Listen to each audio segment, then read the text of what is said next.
That's $10 million from me to you.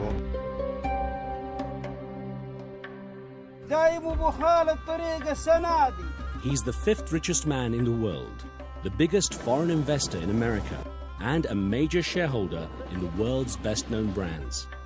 He meets global leaders and business icons. So why is so little known about Prince Al Walid?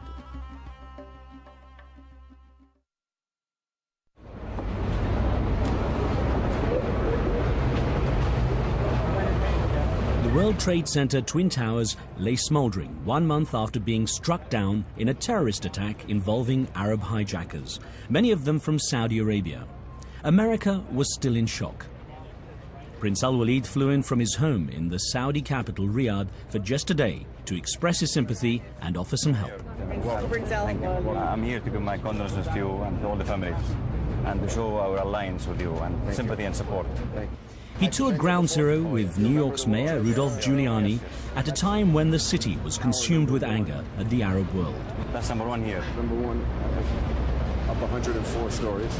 Prince Al Walid had most of his $20 billion empire lodged in the US economy and carried with him a large check for the victims and families.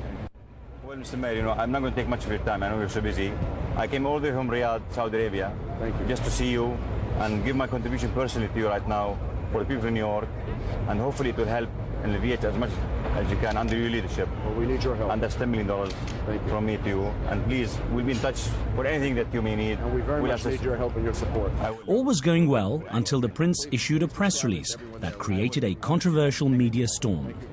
The line that most upset the New York mayor stated, "We must address some of the issues that led to such a criminal attack and adopt a more balanced stance to the Palestinian cause." Giuliani rejected the $10 million check and publicly criticized the prince for making a political statement.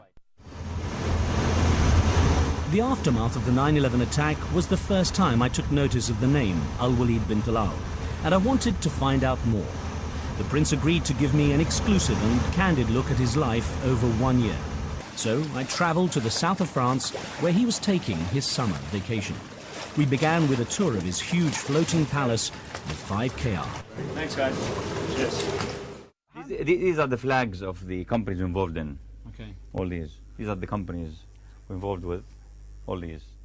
And nationally, regionally, internationally. Are they growing or shrinking? Well, most of them are growing, thanks God. Okay. Excellent. I mean, is the number of flags growing? Or? If they don't grow, I don't grow. And where else do you find, where do you find refuge in this boat? Where is your sort of quiet spot? Oh, there's no quiet spot here at all. I mean, there's no quiet spot at all. Always busy. And Jensen's parachuting right now. Ah, okay, that's Mike. He's parachuting. He began already. And how much did you pay for it? Well, a very bargain price. It's less than $20 million. Less than 20 million? Yeah, because actually the insurance value of this boat is more than $100 million. It was a bargain at that time. So you're doing business even with your pleasure items? Well, sure. I mean, myself, I would not build, at that time, I would not have built it. But it came at a really bargain price, so I did it. It has a bit of a history, doesn't it? Oh, definitely, yes. It was owned by Adnan Khashoggi and then by Trump. And Sultan Brunei also owned it for a short while. I understand it was in a film as well? Oh, yes, it was a film, yeah. The James Bond. James Bond, yeah. That was Never Say Never Again, and it certainly feels like you're walking through the set of a James Bond movie when you're on a 5-story boat of this size. It costs $6 million a year just to maintain it. I do water skiing, I swim, I walk, I jog, and volleyball, tennis, basketball, everything. And how much do you encourage that kind of activity within your staff? Oh, very much so. You've seen, all of them began with me and they ended with me. So they're all fit. All the one or two of them smoke once in a while. The lifestyle on this boat is distinctly Western and seems far removed from the prince's Saudi roots. But he's very much at home in this culture too. It may be because he started coming to Cannes with his father more than 30 years ago. It's since become the destination for the Arab elite. And now, as a self-made billionaire, he makes sure he has everything he could possibly need. And this helicopter, is named after my daughter, Reem. And we use it sometimes. If we need to go to a close-by destination from Cannes, we just have a shortcut rather than going for 2-3 hours by car. Just go do it 15 minutes with this one. So the desert prince feels at home on the sea as well? Or really, anywhere where you have nature, whether it's the sea, the snow, or desert, I feel at home, really. I like it. Finished, Jensen? You said it was great. 7 6 ونص اوكي 11 12 ونص اوكي الفقرات فيديو كليب 8 Among a small group of guests invited to join the Prince on the 5KR every summer, one stands out in particular.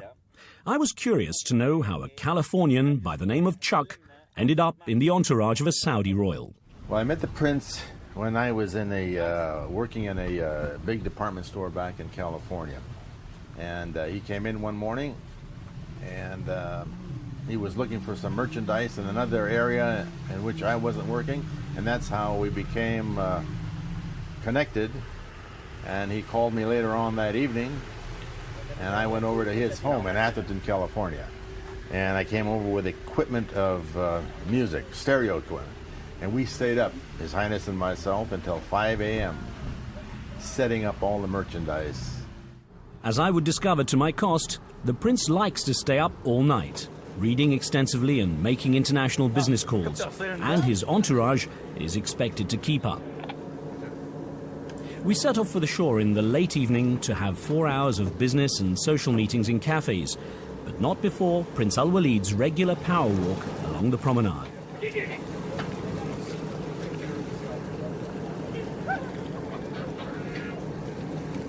How do people react to you when you're walking with an entourage? You have bodyguards with you. You walk through quite a public area. How do you find people react to you?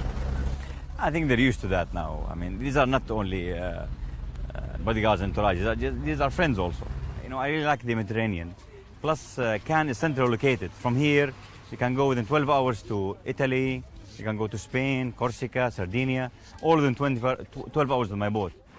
Press them very hard to have this meeting so we can really have this Fairmont Plaza and the Meridian meetings all the same day. Okay, we're ready. Thank you. See you then. See you in Paris. لا وقفت لي.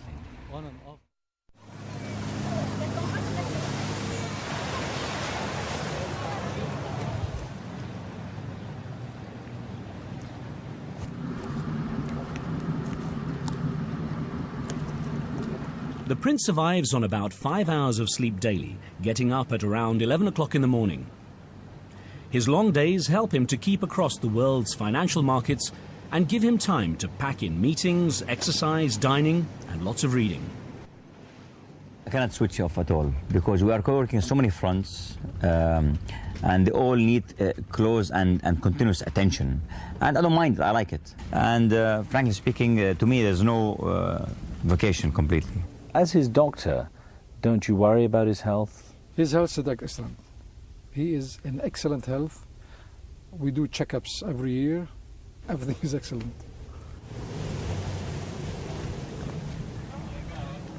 For the staff, keeping up with their boss is quite a challenge. I know how to cope with His Royal Highness.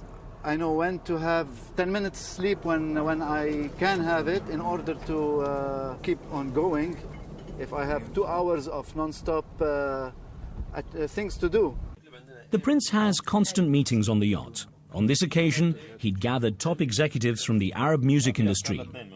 After acquiring full ownership of the Rotana label, he wanted to launch a music channel to spotlight his large list of top recording artists. Within a year, Rotana was a smash hit with 3 channels on air. The Prince selected the right people for it. Plus, he was involved directly in each and every small detail. And you know how energetic he is and how dedicated he is when doing something. He's very picky and he follows every small detail. And I think this is what made the success. We have to do something to solve it. And your account runs into the billions, around 20 billion in your case. Can you actually spend the money as fast as you make it? No, not really. I mean, when you say $20 billion, that's the total wealth I have. But obviously, if a guy's income from that, let's say, is around $500, $600 million every year, for sure he can spend it on personal basis. But obviously, he can reinvest it into projects, into buying more companies that need assistance and help, and create more wealth, obviously.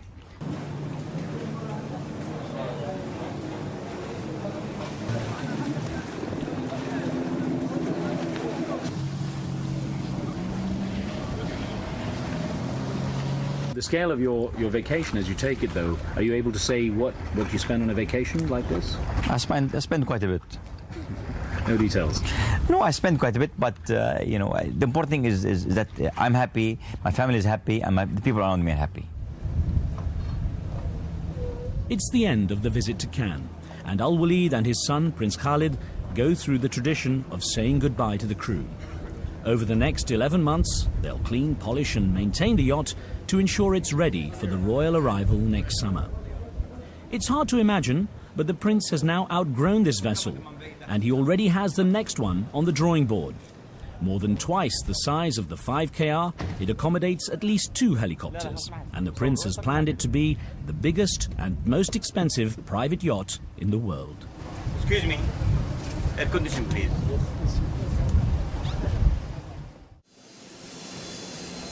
Al Walid likes to travel with his people, whether in a regular tourist coach or in what at first appears to be a regular Boeing 767. This type of airliner usually hauls about 200 people across continents in relative comfort. But after a refit, the prince has his own version of first class. From 2.6 to 3.2, مش كده؟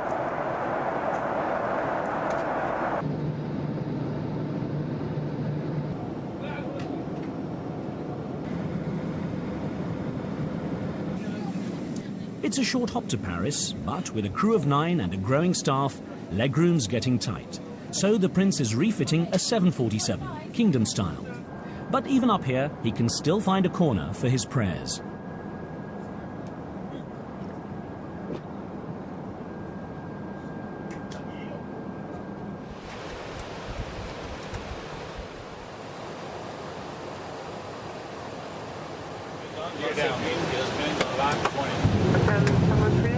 Chuck gets nervous in turbulence, and the prince is quick to tease him about it. Shaggy!